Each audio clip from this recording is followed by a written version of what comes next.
So lately I've been on this mission of reflecting a lot about my life to figure out a way to make art consistently, and I gotta be honest with you, it's been working. I have finally been doing it. And a huge reason for that is that I have been carefully and deeply analyzing an activity that I recently have been incredibly consistent at, despite not even liking it very much. My job. I made a couple of videos before about things that I learned about this committed and focused and dedicated self whom I didn't even know existed before, and how I've been able to craft an environment that channels that and applies it to something that is very meaningful to me but didn't get a lot of space in my life, which is art. And if you're interested in that, well, welcome to video number 3 on this topic, which, like you see, it's been working. And quite honestly, definitely the most important one. We're talking about why make art at all. What do you even get from it that will make you want to keep doing it? But most importantly, how crucial it is to know your whys, how you can find them out for yourself, and how you can turn them into a nice looking board that you can put up on your wall so you never ever forget them. Because let's be honest, do you really do things, especially hard things, if you don't really have a reason for doing them? If you or someone that you care about don't get anything positive from it? Maybe. If you think real hard, you can name a thing or two, but mostly, not really. You might not know your reason, but you likely have one. And when we're talking about things that are a bit tougher to commit to because they require focus and time and energy, knowing the reasons why you're doing it is essential to help you keep going. Circling back to my job, I have very clear reasons for sticking to it. I could list tangible things that I get by showing up every day, like money. I should try to find a better job. But really, if I try real hard, I know my reasons for doing it, and that pushes me to show up and do what needs to be done. Your reasons for making art are the foundation of your practice, and it better be a strong and a thick one. Got it? Good. Now let's build that foundation.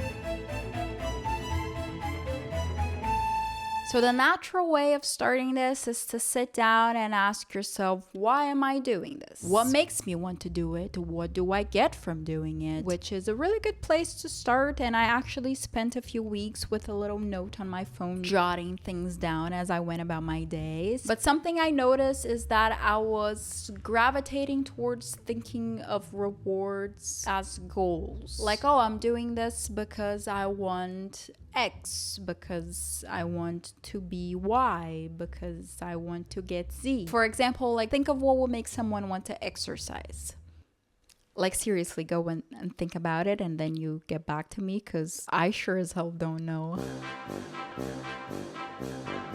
Oh, I exercise because I want to get muscles, because I want to be skinnier, because I wish to live a longer and healthier life. Now, by no means it's wrong to think like that, but I think that there might also be an interesting way of going about it. I watched this really cool video a few years ago from a channel that I really love, and something that she said really stuck with me. She talks about how when she looks retrospectively at the goals that she set in her 20s, that now in her 30s, she might not have achieved. But instead of thinking of the goal, she thought about why she wanted that goal in the first place. Now that might have actually been achieved, just not through the path that she first thought of. So for art, you might say, oh, why do you want to make more art?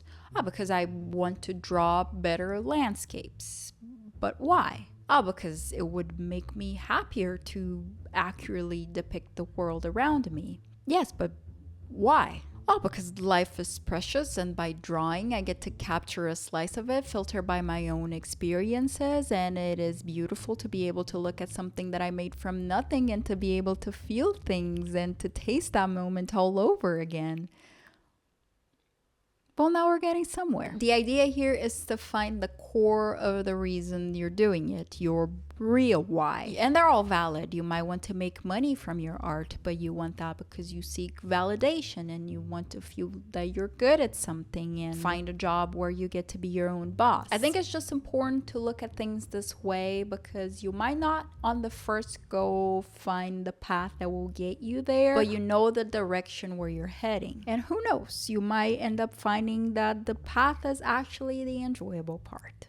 When I felt that my list was complete, I started noticing some patterns and how I could group all of my answers into 4 different categories. Number 1, rewards that mostly had to do with my own personal enjoyment and fulfillment. Number 2, things that were more external, related to other people and connections. Number 3, rewards that I thought were a bit more superficial, quote unquote, more from the goal setting mentality, but that I still thought were valid and served as inspiration for me. And number 4, that is so important that it will get its own topic. I named these categories intrinsic rewards. Some examples of that are the reward of making something from nothing, nurturing imagination, developing my skills, practicing observation, expression, exploration, and much more. Second group is extrinsic rewards. I hope to connect with like-minded people, to inspire others, to open myself up for validation, and to free myself from fear and conventionality. And the third group I call material rewards, which I apologize, but I won't read mine personally. I don't really feel comfortable sharing those just yet because I feel like these are the ones that are more likely to suffer from course correction at any time. But think something like having an art shop or growing a YouTube channel or selling at art markets, these more tangible and material rewards. Now your groups might be different. You might need to make more groups or just change them all together, but I do encourage you to try and group them. It's gonna be easier for visualization and also to help us build our board next. Although I do think that grouping was the hardest part for me. So like take your time with it, experiment, and do not forget the star of the show, which is group number 4, the immediate rewards. There is again another amazing video that I love that talks about the psychology of exercising and the difference between focusing on the instant positive outcomes of exercising rather than the distant positive outcomes. People that tend to focus on the more proximal or instant rewards are the ones that tend to love going to the gym more, while the ones that focus on the long term end up quitting it more easily. She explains all the science and the intricacies behind it. It's extremely fascinating. And I think in our case for making more art, it's worth trying to visualize it that way too. I felt it was absolutely essential for me to create a separate category solely for the immediate instant rewards that I get the second that I sit down and that I start creating some. Some of the reasons that I had listed already fell in this category, and I found myself like surprisingly coming up so easily with new ones. When I create, I immediately get this childlike excitement. I get to watch an idea grow. I get into this flow state and I focus. I get proof of my dedication. I feel good doing it. I always get to impress myself. I feel like my problems just fade away. Like making art is an inherently enjoyable activity. And while I was writing all of this down, I was just like itching to go and create something. So we should go and do that next. I'll give you a quick overview of how I made my board to hopefully inspire you to make your own, because having only a list hidden inside a Notion page or notebook doesn't really cut it. My first step was, of course, to get references. I thought of making this in a bit of an infographic style, copying the text from my categories and just playing around with different ways to arrange it. Before starting this, I actually had this idea of keeping track of my art achievements somewhere, just whatever I do that is artsy and working towards being the artist artist that I want to be. Like a little gold star that I will give myself for being a good girl. And the star idea made my mind go to space as a theme, so I got some references for that in a really cool style, and I made some illustrations to make everything pretty and tie it all together. Of course, I had to use some nice fonts to go with the theme and add some star-like texture. And in the end, for the achievements tracker, I was thinking first of leaving a space at the bottom so I could add stars later on, but I chose to actually just print a second copy of it with just the background, and I bought myself a white marker and a glow-in-the-dark marker to make the stars on the final print. And speaking of, here's the final result. I just really love it. I think it turned out so pretty, and to have come up with all of this and in the end have it hovering over me while I make art to always remind me why I'm actually doing this when things get hard and I feel like quitting. I love that.